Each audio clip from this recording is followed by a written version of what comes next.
I'm Sean. And we're the co-writers of Fire and Wine Cookbook and creators of Vindulge. And today we're going to talk about making homemade dry rubs. Yes! Homemade dry rubs are something we think everybody should know how to make. They're very easy to buy, of course, but they're also really easy and much more affordable to make at home.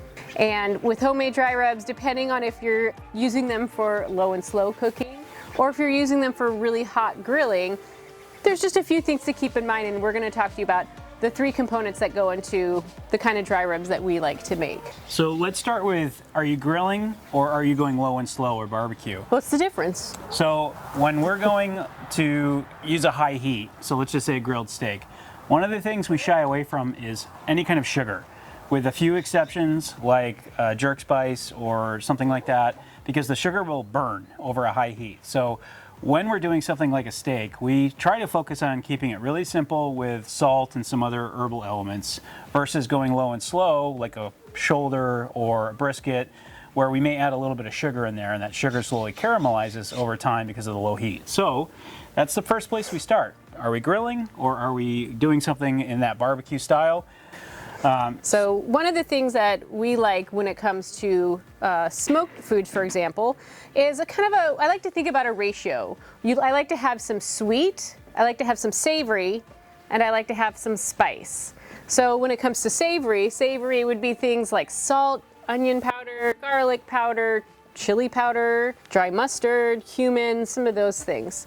Sweet, obviously sugar. So you could have brown sugar, you could have cane sugar. Turbinado sugar, sugar in the raw. There's even powdered honey sugars that are actually quite good. And then you got your spice, and that is always a personal preference, but I like things a little bit on the spicy side. So that's like cayenne pepper, chipotle powder, red chili flakes, things that are gonna give you that spice. And anytime you have spice, you can balance that out with sweetness. So that's why all of these things kind of come in a really nice ratio. Yeah, so when we're really looking to make it really simple in terms of creating your own dry rub, stick with the savory, which includes your herbal elements like thyme and sage. Keep it sweet with some kind of sugar element if that's what you want to do, and then that spice component if you want heat. So today we're using a mix of ingredients to make our ultimate dry rub. Our ultimate dry rub is one of our most popular. It's a total of 2 cups of various ingredients, 1 cup of sugar to 1 cup of everything else combined. This is great for things like pork shoulder and chicken. It doesn't even have to be on a smoker. You can use this for low roasts at under 300 degrees. So we're going to start with brown sugar. So we're using light brown sugar. We're just mixing this right into a bowl. Next, we're using kosher salt. This is one piece of feedback that I'll offer. Not all kosher salts are the same. So we use Diamond Crystal kosher salt because we like the size of the grains and we like the way it tastes. But if you are sensitive to salt, or salt is something that you don't like a lot of, then I would recommend maybe start with half that amount of salt and then mix everything up, taste it, and then add more salt to your personal preference. But we're specifically using kosher salt. So we add the kosher salt next. We have smoked paprika, 1/4 cup of that. Next we're using coarse black pepper. So instead of having to do this ourselves, we just buy it coarsely. Ground, not the fine ground. Next, we're using granulated garlic. So this is specifically granulated, little larger crystals versus garlic powder.